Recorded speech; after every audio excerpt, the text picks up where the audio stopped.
안녕하세요. 중학생 아들을 키우고 있는 30대 여자입니다. 사연을 쓰려 돌이켜보니 결혼 생활 5년 동안 참 많은 일이 있었더라고요. 임신, 결혼, 육아, 그리고 이혼까지 말이죠. 처음 임신 사실을 안 건 21살 때였습니다. 그 당시 전 대학교 방학을 맞이해서 용돈 벌이라도 할 겸 아르바이트를 하고 있었어요. 그곳에서 4살 많은 남편을 만나게 되었고, 남편의 적극적인 표현에 연애를 하게 되었고요. 그렇게 평범한 만남을 이어오던 어느 날 알게 되었죠. 임신을 했다는 사실을 말이에요. 임신 사실을 한 남편은 자신감에 찬 목소리로 이렇게 말하더군요. 자기야, 우리 결혼하고 아기도 낳자. 나 취업도 했고, 자기랑 우리 아기 정도는 충분히 책임질 수 있어. 나 믿고 결혼해. 자기 공부는 아기 낳고 다시 시작하면 되잖아. 어린 나이였지만 남편의 말을 다 믿은 건 아니었습니다. 출산을 결심하게 되면 남은 공부는 고사하고 이전에 꿈꾸던 삶은 사라지는 것이 분명했죠. 많은 고민 끝에 결국 아이와 남편을 선택하게 되었고, 그렇게 걱정과 우려 속에 결혼까지 하게 되었네요. 고작 25살, 21살의 부부는 능력이 없었고, 결국 시댁에서 신혼을 시작하게 되었어요. 시댁은 2층 단독주택으로 1층엔 시부모님들이 사시고 2층을 저희가 쓰게 되었어요. 친정에 도움을 구했다면 저희 두 사람이 살 집 정도는 충분히 얻어주셨겠지만 부모 가슴에 대못받고 하는 결혼이라는 말까지 듣고 싶진 않았기에 시댁살이를 시작했었어요. 그렇게 시작한 결혼 생활이자 시집살이가 순탄할 리가 없었죠. 너 밥 먹을 때 급한 볼일 있을 때 빼곤 방에서 나오지도 말거라. 내가 너 볼 때마다 우라가 치밀어. 어쩌다 저딴 게 내 아들 발목을 잡아서는? 네, 죄송합니다, 어머님. 그 죄송하다는 말 좀 그만해라. 그 말도 지겨워 죽겠어. 죄송한 행동인 걸 알았으면 조심했어야지. 사고는 다쳐놓고 죄송하다 고개만 푹 숙이고 있으면 뭐가 달라져? 얼른 방에나 들어가. 네, 조심할게요. 그땐 왜 그렇게 죄송하다는 말을 달고 살았는지 모르겠어요. 지금 생각하면 왜 저한테만 그러냐고 말대꾸 한 번은 할 법한데, 그땐 시모의 얼굴만 봐도 참 무섭고 눈치가 보였네요. 그래서 제 의사와는 상관없이 죄송하다는 말만 나오더군요. 그렇게 한 소리 듣고 방으로 들어오면 왜 그렇게 서러운지요? 두 사람이 사랑으로 가진 아이인데 왜 이 모든 질책은 나 혼자 받아야 하는지. 남편은 매일같이 저리도 깔끔한 모습으로 출근하는데 나는 이게 무슨 꼴인지 참 여러 가지가 다 서럽더라고요. 그래도 처음엔 남편이 잘 대해줬어요. 퇴근길에 제가 좋아하는 간식거리도 사오고 집에 일찍 들어오려고 노력도 하며 말이에요. 나왔어. 얼른 와서 이것 좀 먹어. 아침에 먹고 싶다고 했던 사거리집 순대랑 빵. 우와, 그렇지 않아도 하루 종일 눈앞에 아른거려서 혼났는데. 고마워. 잘 먹을게. 난 자기가 이렇게 잘 먹는 거 보면 너무 행복해. 돈 버는 보람을 느낀다고나 할까? 앞으로 다른 건 몰라도 먹고 싶은 거 하나만큼은 아끼지 않고 사줄 테니까 먹고 싶은 거 있으면 다 말해줘. 응, 알겠어. 오늘 하루 종일 이리저리 눈치를 보느라 힘들었는데 그 서러움이 한 번에 녹아내리는 기분이야. 오늘도 많이 혼났어? 엄마가 아직 화가 많이 나서 그렇지 조금만 더 지나면 괜찮아질 거야. 원래 그렇게까지 모진 사람은 아니니까 조금만 더 힘내줘. 내가 돈 많이 벌고 부지런히 모아서 빨리 분가할 수 있도록 할게. 입에 발린 소리라도 이런 것들이 참 위로가 되고 힘이 됐었는데 저만큼은 아니어도 역시 어린 남편은 저에게서 점점 멀어져만 갔고 책임감도 점점 잃어가더군요. 그러는 와중 아이의 성별을 알게 되었고 그날 이후 저는 골칫거리 짐짝에서 복덩이가 되었습니다. 어머님, 병원 다녀왔는데 아들이래요. 뭐야? 아들? 그게 사실이야? 네, 여러 번 확인했는데 아들이 확실하다고 하세요. 그래? 아이고, 우리 며느리 고생했다 고생했어.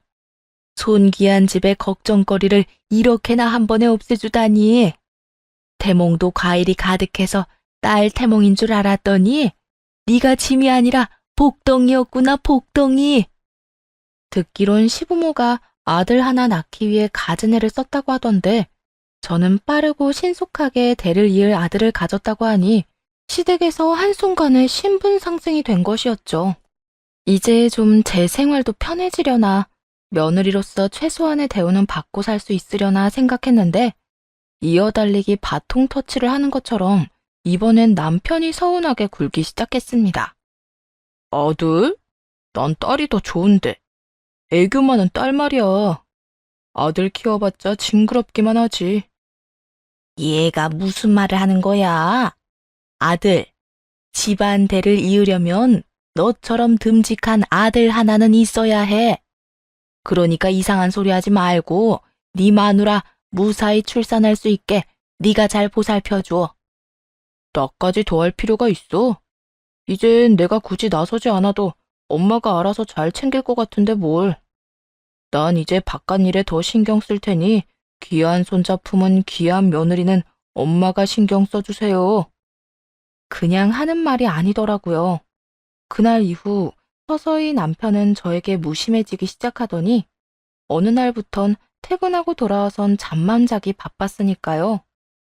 남편 하나 믿고 제 인생과 제 꿈 모든 것을 포기하고 결혼까지 했는데 점점 남편에게 섭섭해지더군요.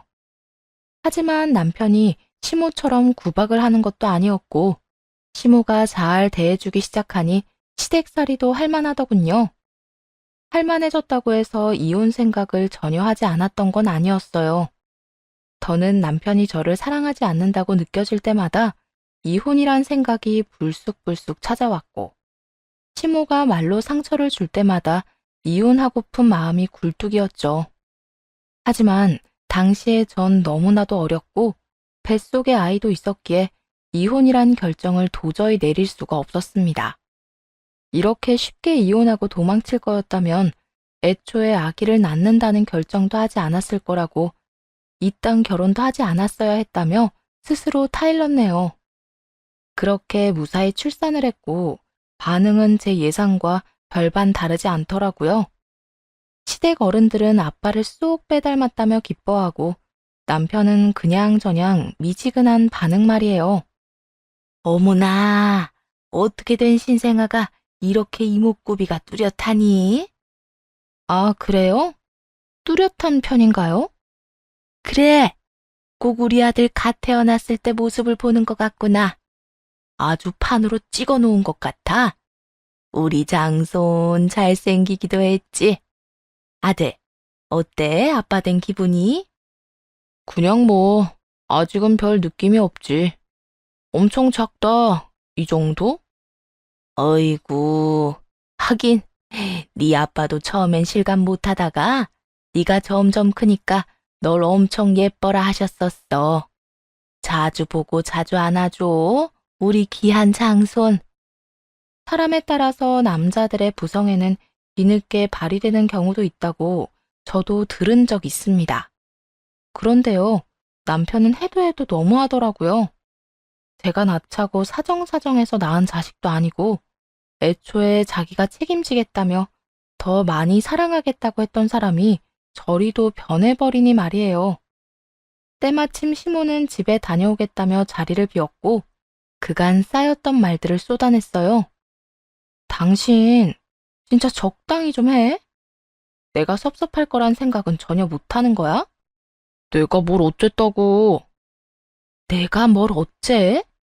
요즘 나한테 찬바람 쌩쌩 부는 거 나 다 느끼고 있어. 지금도 봐. 수고했다. 아프진 않았냐라는 말까진 바라지도 않아. 우리 아들 얼굴 한번 제대로 보지도 않잖아. 이러려고 결혼하자고 책임진다고 그랬어? 아니, 난 그런 게 아니라 회사 생활이 워낙 피곤해서 그렇지. 내가 자기랑 우리 아기 얼마나 사랑하는데. 아, 그런 사람이 요즘 내 얼굴만 보면 시선 돌리기 바빴어? 자기가 그렇게 느꼈다고 하면 내가 미안해. 사과할게. 그런데 나 아직 자기 많이 사랑하고 우리 아들도 사랑해.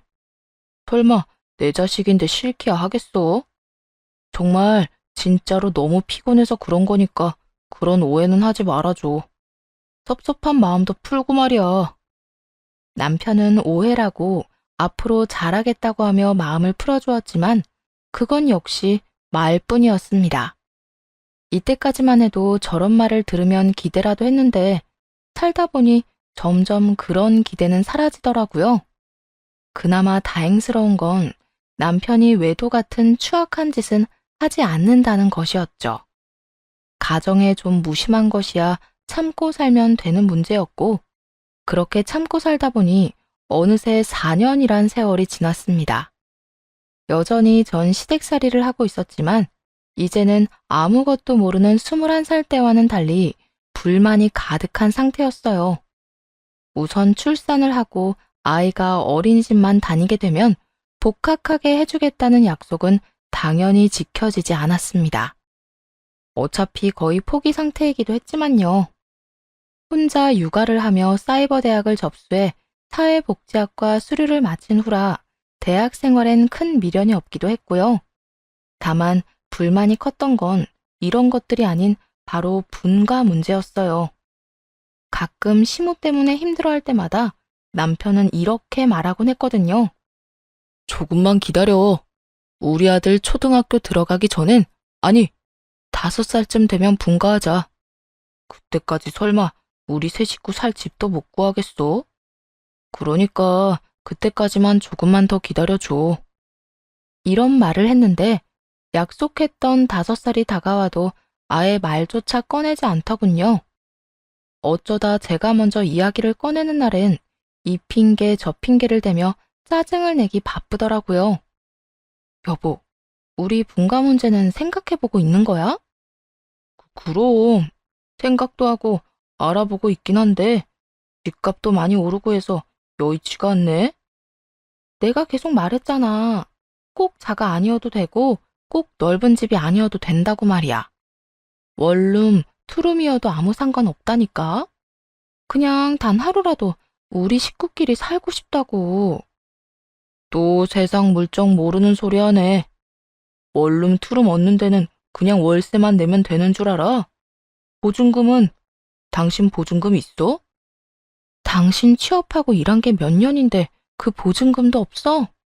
이때껏 번 돈으로 뭘 했길래 원룸 보증금도 없단 말이야.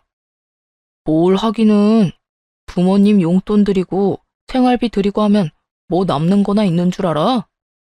직장 생활 5년 동안 돈 몇백이 수중에 없다니 기가 막힐 노릇이었죠. 그냥 나도 일자리 알아볼게. 이대로는 이 집에서 한평생 살아도 못 벗어나겠어. 뭐? 당신은 집에서 애나 키우고 부모님 모셔야지. 취업은 무슨 취업이야? 헛소리 하지 말고 집안일이나 잘해. 이것도 안 되고 저것도 안 되면 도대체 우리 분가는 언제 한다는 말인데. 일단 좀 더 기다려. 이때껏 잘 기다려놓고 이제 와서 왜 이렇게 닭다리야, 닭다리. 그렇지 않아도 피곤한데 당신까지 보태지 좀 마. 이미 4년이나 살았고 그때쯤엔 저도 할 말은 하고 살았던 터라 참지 못할 정도의 생활은 아니었어요. 참으려면 충분히 참을 수 있었죠.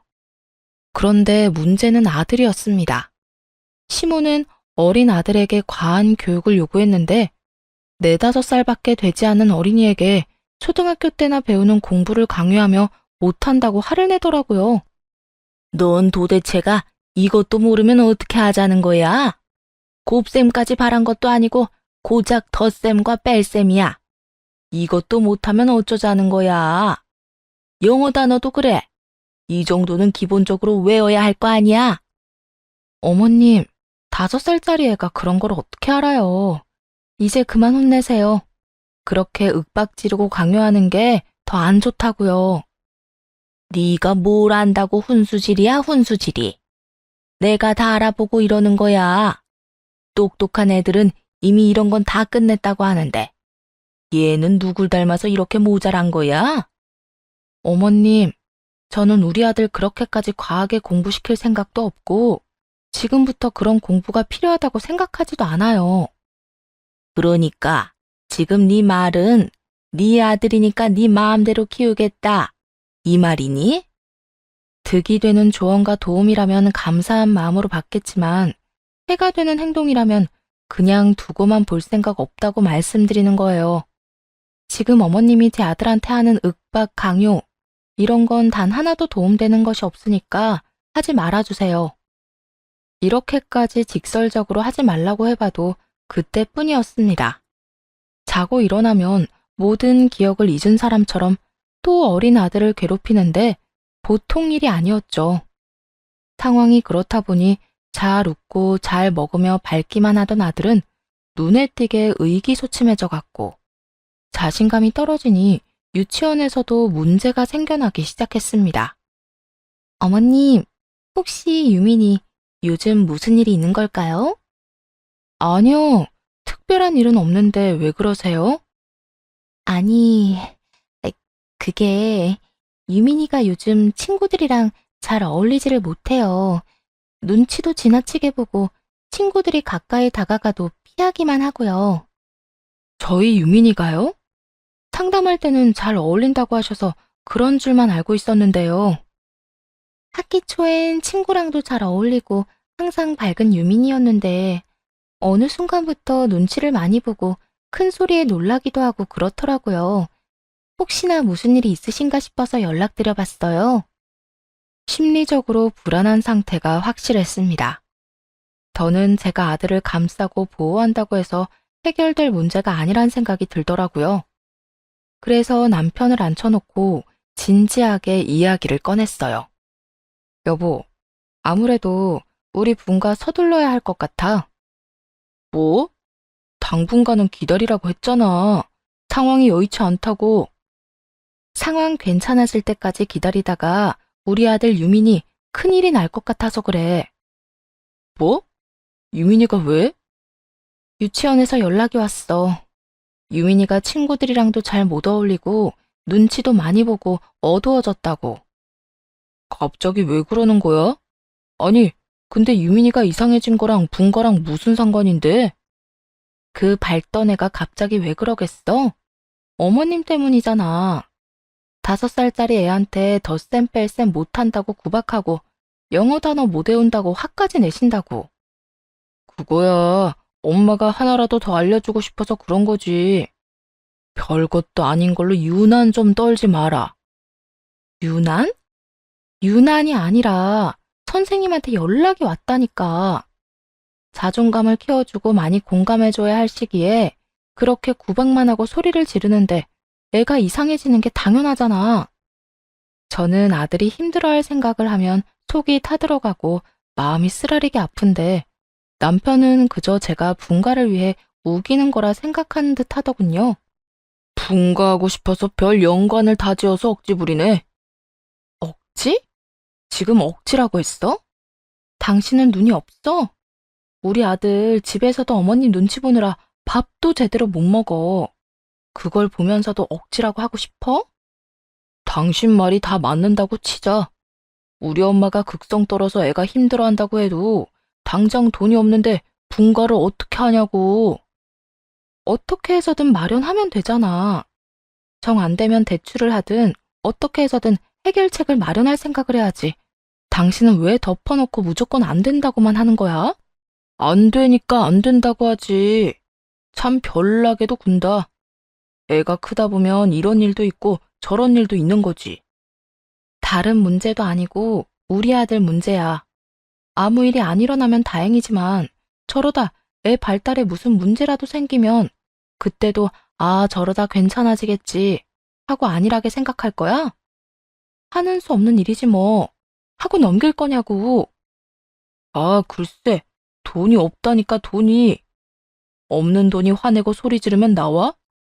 그렇게 나가 살고 싶으면 당신이랑 당신 아들이나 나가서 살아. 말리는 사람 없으니까. 그 말 진심이야? 그래. 진심이야. 그러니까 나 좀 귀찮게 하지 말라고. 돈이 정말 없어서 없다는 것인지, 있는데도 없다고 하는 것인지는 중요하지 않더라고요. 저와 아들을 위해 남편은 어느 것 하나 변하려는 노력조차 하지 않는다는 것이 가장 크게 다가왔습니다. 남편은 나가려면 나가라면서 짜증스럽게 고함을 질렀고, 그 순간 시모가 방으로 들어오더군요. 문 밖에서 다 엿들은 모양이었죠. 그러고는 뭐라고 말할 틈도 없이 제 뺨에 손을 대더군요. 어디 힘들게 일하고 들어오는 남편을 잡아대는 거야? 네가 이딴 식으로 구니까 내 손자를 너한테 못 맡기는 게야. 남편 뒷바라지도 못하는 주제에 뭘 안다고 내 앞에서 매번 안 된다, 하지 말라 큰 소리야 큰 소리가. 이혼을 하게 되면 겪게 될 일들에 대한 걱정, 우려, 그리고 아들에 대한 걱정까지 여러 가지로 제 머릿속이 혼란스러웠는데 한 대 맞고 나니 정신이 맑아지더군요. 그리고 이혼에 대한 확신이 생겼죠. 우선 시모가 보는 앞에서 남편의 뺨을 있는 힘껏 올려붙이며 이렇게 말했습니다. 어른은 차마 때릴 수 없으니까 당신이 대신 맞아.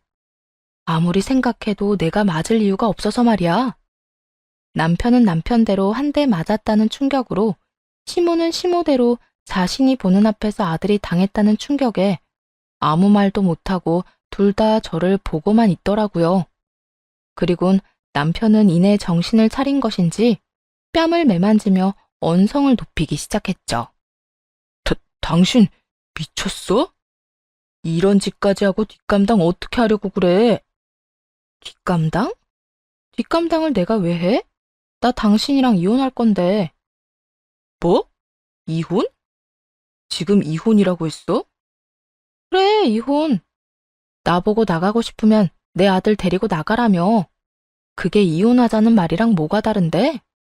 나라고 네가 좋아서 이날이 때까지 같이 산 줄 알아? 나도 내 아들 생각해서 참고 산 거라고. 그래서 지금 이혼하고 나가겠다고? 당신이 나하고 이혼하면 제대로 먹고 살 수 있을 거라고 생각해? 당장 돈은 어떻게 벌 건데? 아르바이트해서 애를 키울 수 있을 거라 생각하는 건 아니지? 국어를 하는 한이 있어도 내 아들 바보 만드는 이 집에서 더는 안 살아. 당신도 마찬가지야. 내가 억지를 부린다고? 유난을 떤다고? 그게 할 말이야? 정작 억지 부리고 유난 떤 사람이 누군데? 이렇게 말하며 시모를 보자 시모 역시 그간 저에게 하고픈 말이 많았다는 듯 원망을 쏟아내더군요. 너 지금 나 들으라고 하는 말이니? 너는 어떻게 생각할지 몰라도 내 입장에선 억지나 유난이 아니라 당연히 해야만 하는 일이었다. 다른 애들은 다 그 정도는 한다는데 당연히 우리 손자도 그 정도는 해야지. 도대체 어느 집 애들이 그렇게 똑똑한지 전화라도 좀 걸어보세요.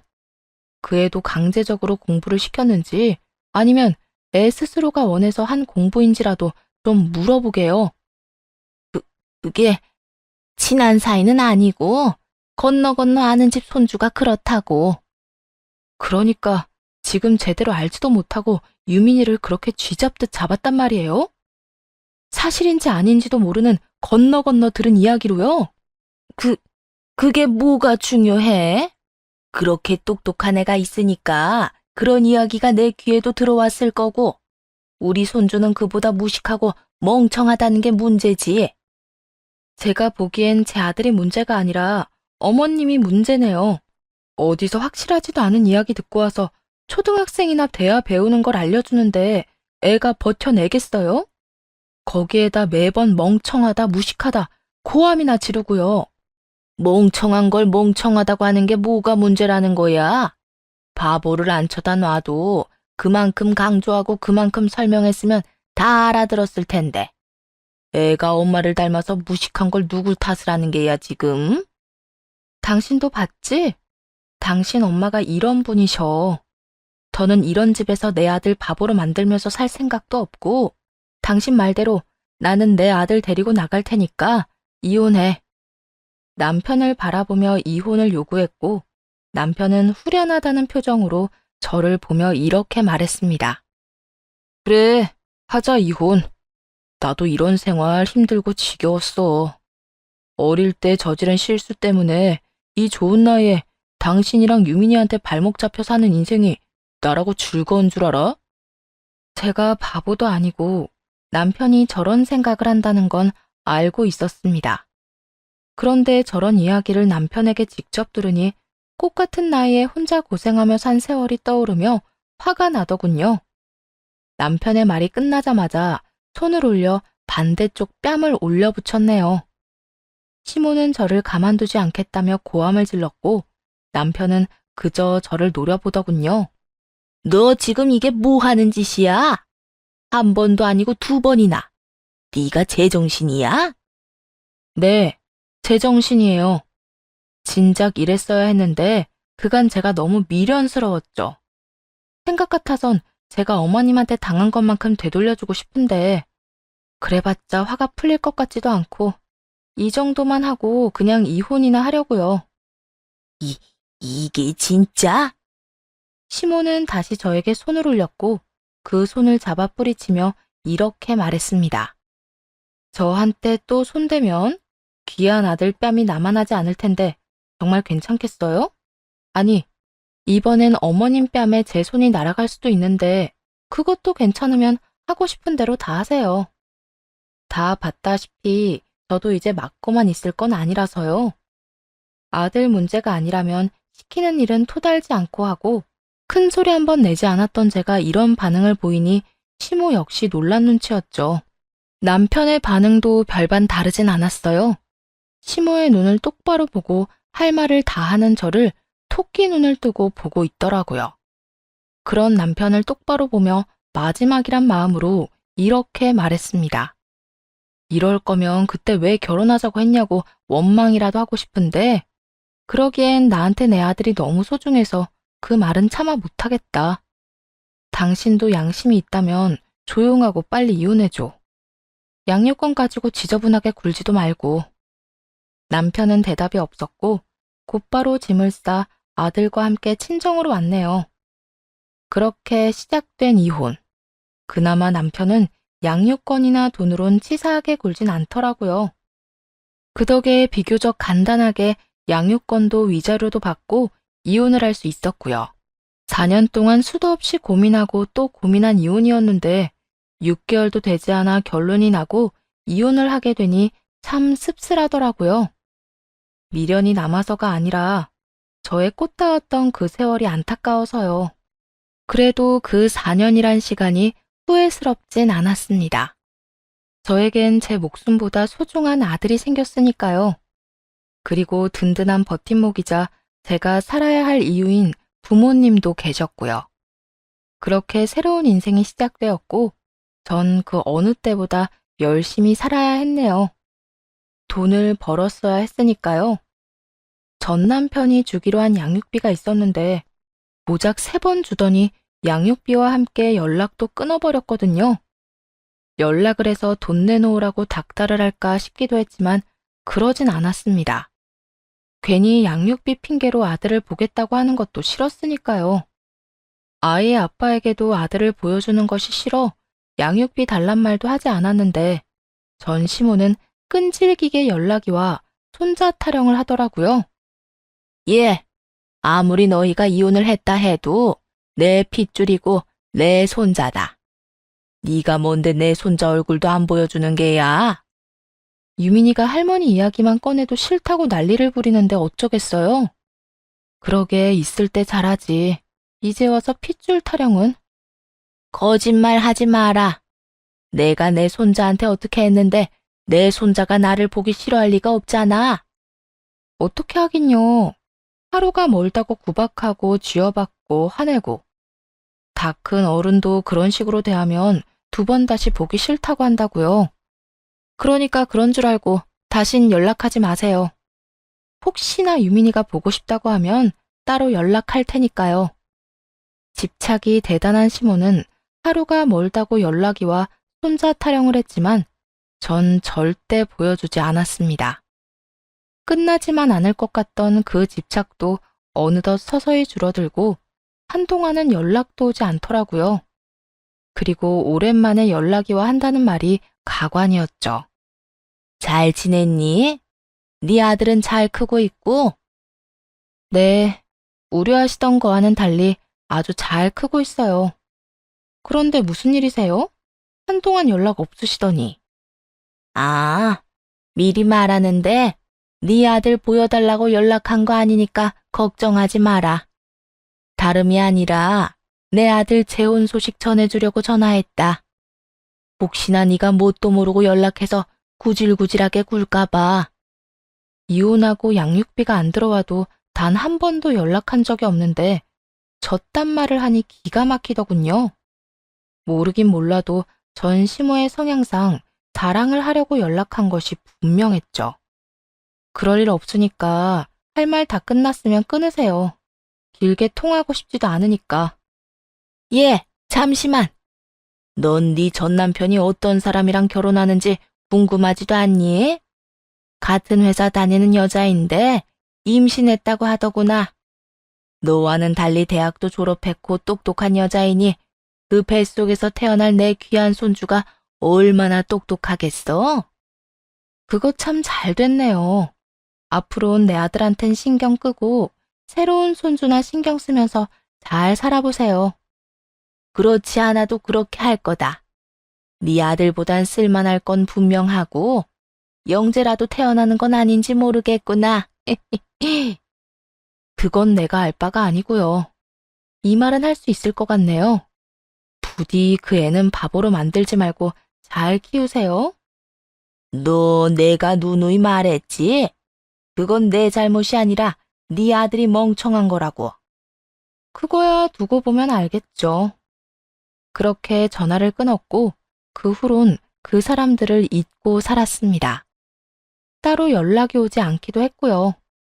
그 후로 벌써 5년이 흘렀네요. 저는 아동 발달센터에서 일하고 있어요. 사이버 대학이지만 관련 학과를 수료하기도 했고 아이 때문에 그 후로도 꾸준히 공부하고 일을 해서 업계에선 꽤 대접을 받고 있었죠.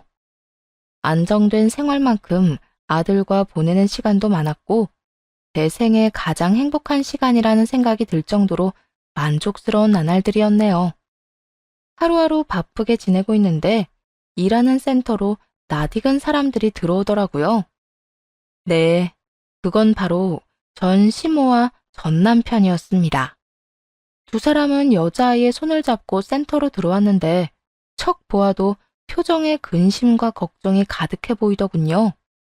반갑지 않은 사람들의 등장에 저도 모르게 몸을 숨기게 되었고 본의 아니게 두 사람의 대화를 엿듣게 되었죠. 이게 다 엄마 때문이야. 멀쩡하게 태어난 애를 엄마가 다 망쳐놨다고. 이게 뭐야? 센터가 웬 말이냐고. 그게 왜 내 탓이야? 난 그저 남들 하는 것처럼 했을 뿐이라고. 도대체 그 남들이 누군데? 누가 4살짜리한테 그 어려운 공부를 그것도 강제로 시키냐고. 있어, 영재 엄마들. 들어보니까 다들 이렇게 했다고 하더라.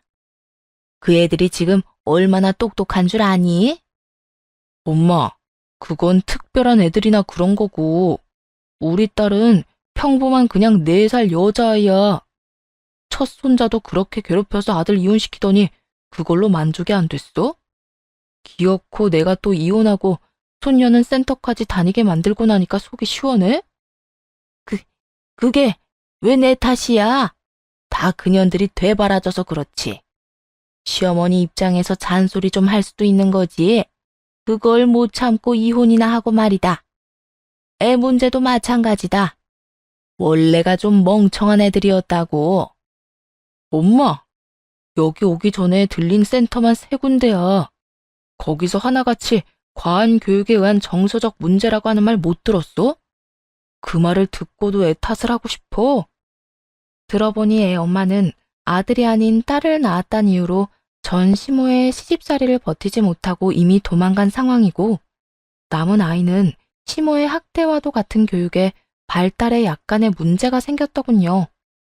싸우는 두 사람의 사이에 껴 눈치를 보고 앉아있는 여자아이를 보는데 힘들어하던 아들의 모습이 떠올라 안타까웠습니다. 언제까지 숨어 있을 수도 없는 노릇이고 그 둘의 대화가 다른 사람들에게 방해가 되는 지경이라 저는 두 사람 앞에 등장했죠. 저를 보자마자 두 사람은 화들짝 놀랐는가 싶더니 이내에 다 알겠다는 표정을 지어 보이며 제 아들 험담을 하기 시작했죠. 네 아들도 여기 다니니? 내 그럴 줄 알았다. 어릴 때부터 모자라더니. 뭐라고요? 그런 거 아닌데요. 아니긴 뭐가 아니야.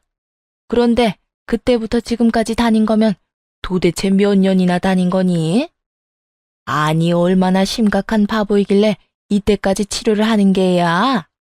그 정도면 장애 아니니? 장애라니요. 무슨 말을 그렇게 하세요? 그리고 그런 거 아니라고 말했잖아요. 어머, 깜짝이야. 아니면 아닌 거지. 왜 화를 내고 그러니? 아, 알겠다. 장애까진 아니더라도 학교 수업은 제대로 못 따라가지? 네, 그럴 줄 알았다. 너 닮아서 머리가 나쁘다고, 조기 교육이 그렇게 중요하다고 내가 말했잖니. 걱정과 우려가 섞인 말이 아니었어요. 차라리 그건 조롱에 가까웠죠. 아무리 연이 끊어졌다고 해도 자신의 손자 이야기를 저런 식으로 하다니 정신치료가 필요한 사람은 전 시모인 것 같더군요. 저런 인간들에게 아들에 관한 이야기는 전하고 싶지도 않았는데 어쩔 수가 없더라고요. 귀한 남의 아들을 그딴 식으로 몰아가니 말이에요. 여기는 아들이 다니는 곳이 아니라 제가 일하는 곳이고요.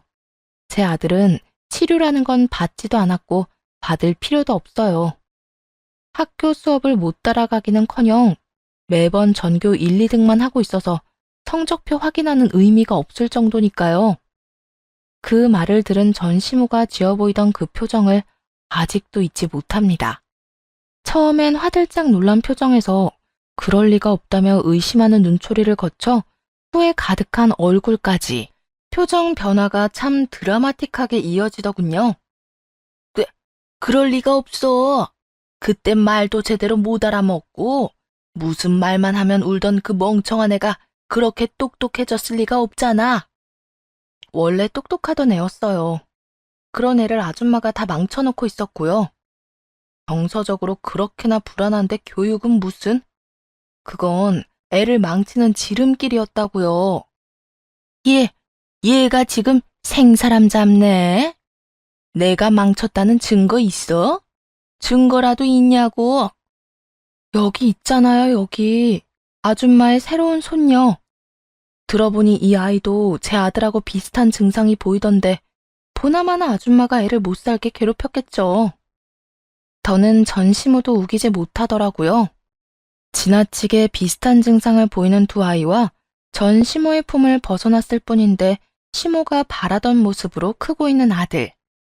그 모든 것이 제 말이 옳았다는 것을 증명하고 있었으니까요. 온 김에 상담을 받든 뭘 하든 당신이 알아서 할 문제인데 정말 딸을 걱정하는 거라면 당신 엄마부터 떼어놓는 게 좋을 거야. 사정상 떼어놓는 게 안 되는 상황이면 적어도 그 말도 안 되는 교육관을 집어치우게 하든지. 그러니까 애들이 이렇게 된 게 다 엄마 때문이라는 말이야? 보고도 모르겠어? 이대로 두고 방관하면 아마 크게 후회할 일 생길 테니까 그렇게 되기 전에 애한테 신경 좀 쓰고 살아. 당신 엄마가 하나 남은 딸 발달도 다 망쳐놓기 전에. 전 남편은 안쓰러운 눈빛으로 여자아이를 한 번, 그리고 원망스러운 눈빛으로 전시모를 한 번 보더라고요. 전 남편의 눈초리가 따가웠던 전시모는 만만하게 생각하던 저를 향해 괜히 화를 내기 시작했습니다. 너 뚫린 입이라고 아까부터 막말하는데 내가 뭘 어쨌다고 애들이 그렇게 된 게 다 내 탓이라고 하는 게야. 타고나기를 모자라게 태어난 애들 어떻게 해서든 정상적으로 살게 하려고 공부 좀 시킨 것뿐이라고. 아줌마가 의사라도 돼요? 아니면 선생님이라도 되나요? 아무것도 아닌 그냥 나이 먹은 할머니일 뿐이면서 도대체 뭘 한다고 애들에 대해서 판단하고 지적하고 가르치려고 드세요? 그것도 고작 4, 5살 된 애들을. 뭐야? 아무것도 아닌 할머니? 이혼해서 남남됐다 해도 내가 네 엄마뻘 되는 어른인데 어른한테 그 말버릇이 뭐야? 하여튼 예나 지금이나 본데 없이 자란 티 내기는 내가 그래서 너한테 애를 안 맡긴 거였다고. 그래서 제 아들도 망칠 뻔했죠. 이제 인정하세요. 아줌마가 그렇게 무시하던 제가 키운 제 아들은 지금 수제 소리 들으면서 정교해서 놀고 그렇게 자부하던 교육 방식으로 교육한 저 아이는 지금 아파하고 있다는 걸요.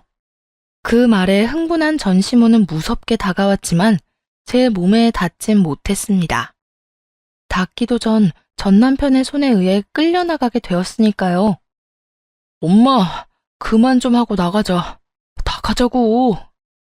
이 녀석아, 이대로 나가면 전현 하는 말이 다 맞다고 인정하는 꼴밖에 더 돼? 난 못 가. 절대로 못 간다고. 엄마가 인정 못하면 어떻게 할 건데? 아무것도 모르는 내가 들어도 틀린 말이 하나 없는데. 우리가 인정 안 한다고 달라질 게 있을 것 같아? 아, 일단 나와. 집에 가서 이야기하자고. 계속 난동을 부리면 경찰이라도 부르려고 했더니 전 남편이 나서 전시물을 끌고 가준 덕에 작은 소란으로 일은 마무리되는 듯 했습니다.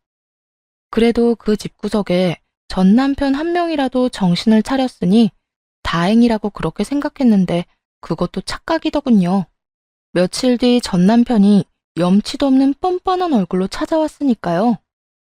처음엔 센터로 찾아왔기에 딸의 문제로 여러 가지 상의를 하려고 왔다 생각했어요. 아무래도 아들과 비슷한 모습을 보이기도 했으니까요. 그래서 흔쾌히 차 한잔 하자는 말에 응한 것이었는데 찾아온 목적은 따로 있더라고요. 잘 지냈어? 안부나 묻자고 찾아온 거 아닐 거 아니야.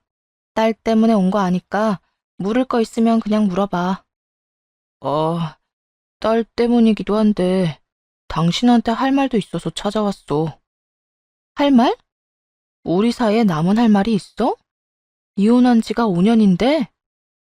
에이, 그렇게 딱딱하게 굴지 말고 지난 5년 동안 내 생각 한 번도 안 했어? 난 당신 생각 많이 했는데. 참나, 하는 소리가 절로 나오더군요. 필요 없으니 아들이랑 둘만 나가라고 한 것이 기억에 생생한데 이제와 말 같지도 않은 거짓말을 늘어놓으니까요. 생각? 당신이? 아, 내 생각 날 만한 상황이긴 하지. 그렇지? 우리가 이혼할 때 좀 틀어져서 그렇지. 그전까진 사이 좋았잖아. 무슨 개소리야. 사이가 좋기는 무슨? 난 양육비 이야기하는 거야. 당신이 나한테 양육비 안 주고 무시한 게 4년이 넘는데 그 정도면 내 생각이 날 수밖에 없다. 이 뜻이었는데? 만난 김에 좀 물어나 보자. 양육비 이대로 영원히 안 줄 생각이야? 줘야지. 당연히 줘야지. 그동안은 나도 먹고 사는 게 힘들어서 못 줬던 거고 앞으론 조금씩이라도 줄게. 하는 수 없이 양육비 지급 약속까지 한 전 남편은 지나치게 눈치를 살핀다 싶더니 기어코 해서는 안 되는 말을 꺼내기 시작하더군요. 저기, 우리 다시 만나는 건 어때? 아까 말했듯이 나 당신이랑 떨어져 사는 동안 당신 생각 많이 했어.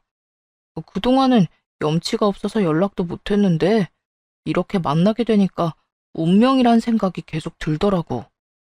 당신은 그런 생각 안 들었어? 운명은 무슨?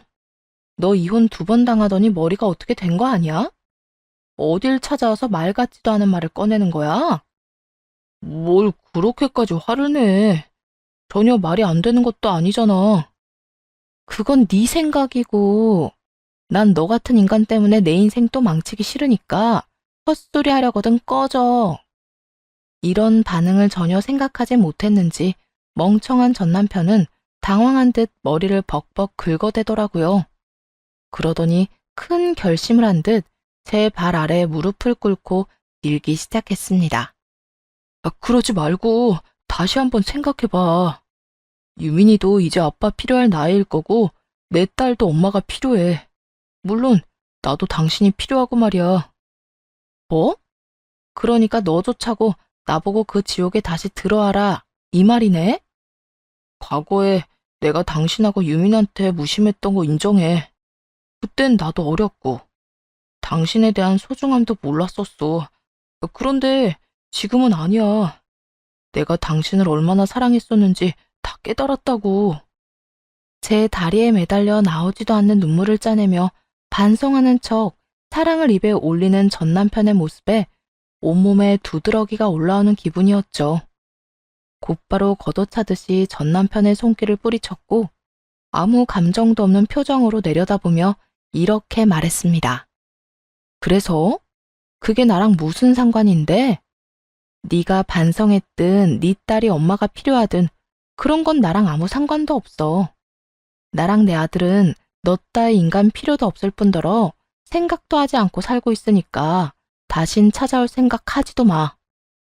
그 후 전 남편이 찾아와서 귀찮게 하는 일은 없었고 조금이라도 준다던 양육비 역시 들어오진 않았죠. 가끔 딸을 핑계로 연락이 오긴 했지만 그런 연락조차 받고 싶지 않아 차단을 해버렸네요. 그 후 저는 여전히 꿈을 꾸며 열심히 지내고 있습니다. 요즘 제 꿈은 바로 센터를 여는 것인데요. 아직 배워야 할 것이 많은 것 같아 틈틈이 공부도 하며 지내고 있어요. 아들은 어느새 중학생이 되었어요. 여전히 공부는 스스로 잘하고 있고 교육에 관해선 간섭하지 않고 있습니다. 아들의 성향으로 볼 때 제가 옆에서 왈가왈부하는 것보단 그저 지켜보며 아들이 원하는 대로 이끌어주는 것이 더 좋을 것 같아서요. 요즘엔 사춘기가 온 것인지 자주 툴툴거리기도 하고 묻는 말에 대답을 하지 않곤 하는데요. 자연스러운 현상이니 크게 나무랄 생각은 없지만 이 시기에 아들과 멀어지게 되면 관계 회복이 힘들 것 같아 잔소리 대신 산책을 함께 하고 있어요. 처음엔 아들이 귀찮아하는 것 같아 그만해야 하나 고민도 했는데 요즘엔 글쎄 산책하러 가는 시간만 되면 시키지 않아도 커피를 태운 텀블러를 들고 절 기다리는 거 있죠? 모르긴 몰라도 아들 녀석도 내심 그 시간을 즐기는 것 같기도 하네요. 사실 임신 사실을 안 순간에도 출산을 했을 때도 전 남편과 이혼할 때도 아들에게 늘 미안했어요. 어린 엄마인 것도 그런 엄마가 이혼까지 한 것도요. 아들 앞에서 티를 내진 않았지만 어느 것 하나 미안하지 않은 것이 없었죠. 그래서 아들이 저를 미워하면 어떻게 하나 내심 걱정도 많이 했는데 아들이 제 생일날 쓴 편지에 이렇게 쓰여 있더라고요. 엄마가 내 엄마라서 나는 행복해. 늘 나한테 미안해하는 거 알고 있는데 그러지 않았으면 해. 난 날 포기하지 않고 낳아주고 키워준 엄마를 누구보다 존경하고 사랑하니까. 늘 내가 하려는 대로 이끌어주고 내가 원하는 길로 나아갈 수 있게 밀어줘서 고마워. 사랑해 엄마. 건강하게 오래오래 행복하자. 혹시나 눈물이 떨어질까 편지를 머리 위로 들고 읽으며 얼마나 울었나 모릅니다. 한 글자 한 글자가 지난 날을 위로해주는 기분이 들었고 또 고맙다는 그 말이 제가 한 선택이 틀리지 않았음을 증명하는 것만 같아서요. 21살에 출산을 하고 25살에 이혼을 했다는 말을 하면 네 팔자 네가 꼬았다. 왜 그 아기를 낳았다며 질책 아닌 질책을 하는 사람들도 있었습니다. 그런데요, 이렇게 잘 키운 아들이라면 팔자가 꼬인 것이 아니라 팔자 하나 잘 타고난 거 아닐까요? 다른 사람도 아닌 제 아들이 저를 존경한다는데 이보다 더 좋은 인생이 어디 있을까 싶네요. 다른 사람들의 생각이 어떠하듯 전 그렇게 생각하고 살아가려고요. 아들에게 존경받을 수 있는 멋진 어른으로 사랑하는 아들과 오랫동안 더 행복하게 말이에요. 다들 응원해 주실 거죠? 이렇게 제 사연도 끝이 났습니다. 사연을 쓰기 전까진 글재주가 워낙 없어 걱정이 많았는데 다 쓰고 나니 뿌듯하기도 하고 후련하기도 하네요. 긴 이야기였을 텐데 끝까지 들어주셔서 너무나도 감사하다는 말을 전하며 이만 물러가 볼게요. 행복 가득한 하루 보내세요.